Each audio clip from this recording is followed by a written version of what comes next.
Meet Casey. I met her on TikTok. She is a normal person, not the crazy, some of the crazy people I see on there. So tell us your story. You're in Arkansas right now, but your story kind of began in California. You grew up in California, right? Yes, my husband and I both were raised in the same county all our lives, went to the same school with all the same people, and we really would have preferred to stay there. We lived in a beautiful area, but the politics in California and the expenses and the drug problem was really, really horrible. You know, fentanyl is very real. Talk about the economics, because I'm here in Michigan where I've heard the house I have here would probably be $1 million house in California, and it's not that big. But how much where you lived? I know it was probably worse near San Francisco. And was it even bad financially? Like, were things tough where you were? Was it really expensive? And that's because we lived only a couple hours away from the Bay Area. And so the people that were fleeing the Bay Area were coming to our area. So then that jacked everything up. And I think the last time I looked, the median home price there was about $350,000. And that's just for like a 1,200 square foot home on no land. It's pretty amazing. Yeah. So you have to make some pretty good money to. Yeah. And then all the taxes? Utilities and gas and insurance, everything. We had an immediate life change when we moved here, and my husband was working the same job. So yeah, were taxes high as well? Like Michigan, your taxes in California were high, probably. They were high as well, and they are also just fees and permits for everything. There's like literally nothing. Like, you don't even own the water on your own land there. You can't even get water rights. They're taxing even wells. People who have wells, they're charging them for their own water. Wow. Okay, so you leave California, you moved to Arkansas. What did you notice right away when it came to your lifestyle? Well, we moved here in 2020, so the first thing that I noticed was no masks.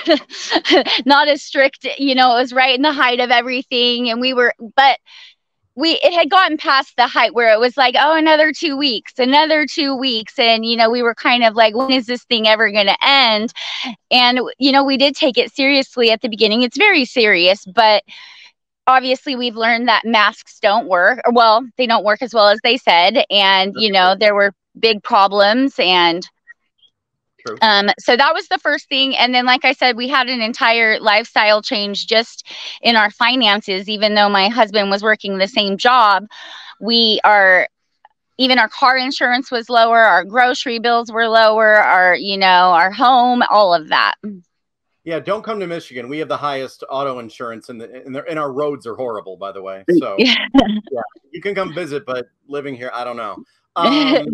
So you have right now probably what, a 5-6-year-old? Yeah, a 5-year-old. Yeah, and he's getting ready for kindergarten. And you decided not to go the public school route? Yeah, that's correct. We thought that maybe we would be comfortable with it when we moved to maybe a more conservative area. But the more I've learned over the last few years, it feels like you can't really run away from it anymore.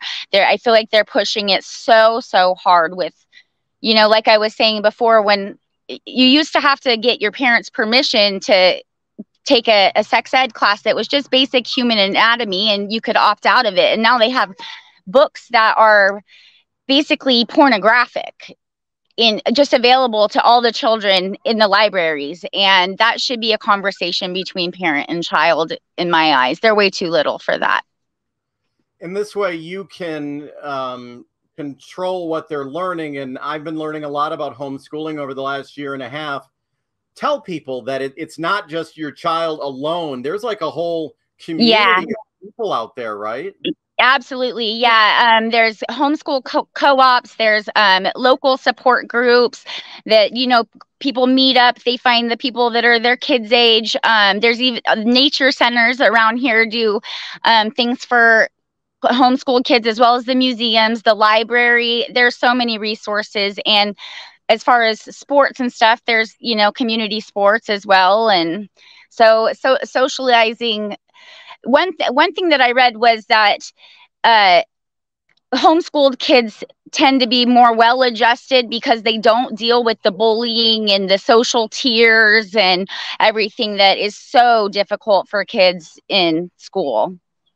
Yeah, and more and more here in Michigan, thousands and thousands of parents are homeschooling their children, and they're upset with things like you said. And since COVID, the quality of the education.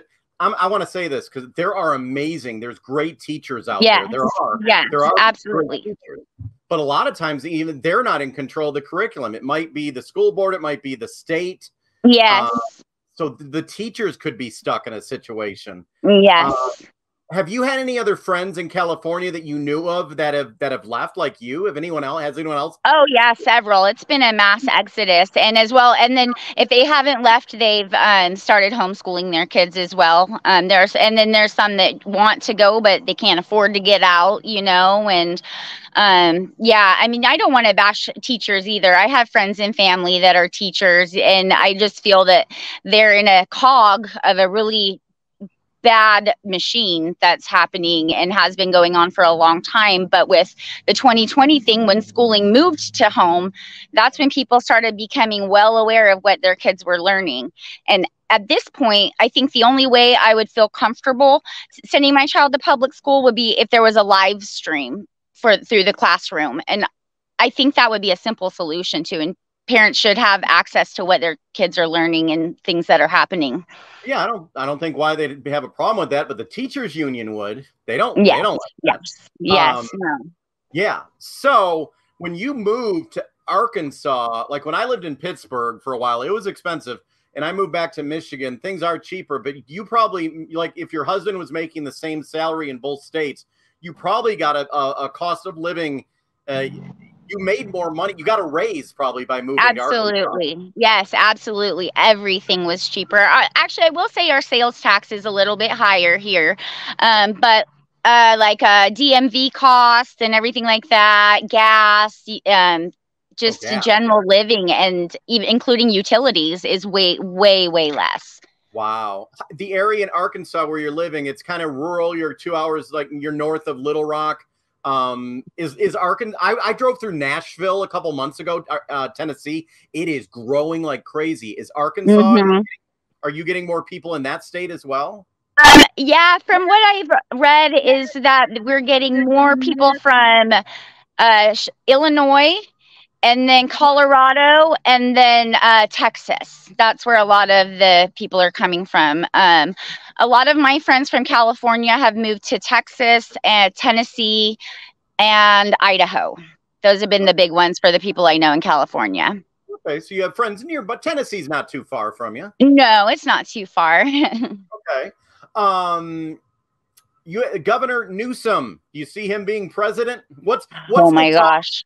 When you talk to family and friends and who are in California, what's the talk about him? Like here in Michigan, Whitmer was reelected as governor to the shock of many. Newsom, there's some rumors that it could be Newsom president, Whitmer vice president. What's the word about him? What do they think about him? I know some people, they love him, obviously, in California. Yeah. Yeah. And growing up there my whole life and knowing a lot of people back there, I would say it's pretty divided between friends and family. And like you said, it's one side or the other. They either despise him or they love him and think he's doing a great job. But as far as president, that scares me. That scares me greatly because I lived in the state while he was, governor, and it was not. That's why I left. One of the reasons. People shouldn't assume everyone who lives in California is a left-wing this or that. There's a lot of people like you still there. Yeah, there is. I moved from the mountains area, and it was a more conservative area. And it's hard. I feel so bad for so many people because you feel like you're losing your home, but you also feel trapped. And it's, another big thing for us was the fires. The fires out there were just so dangerous and scary every summer. One of my last questions, being the political climate there, were you afraid to kind of speak out, be who you are, or were you kind of the person? Yes. Okay. Yes. Yeah, absolutely. Absolutely. And the media is biased there too, down to the local newspaper. So, yeah. Okay. Well, what advice do you have? Someone could be watching right now that, and I'll give you a link later. I'm going to put this out on YouTube in a couple days. What advice do you have? Someone who's looking, like someone watching right now, they live in Michigan, they live in Illinois or California, to just go ahead and do it. What was the line that just made you do it? What advice would you have for someone? We talked about it for years. We explored so many different states, even Alaska and like way up in Wisconsin. It was, almost a dart in the map situation, but we just found, what we thought would suit us best and our son mostly.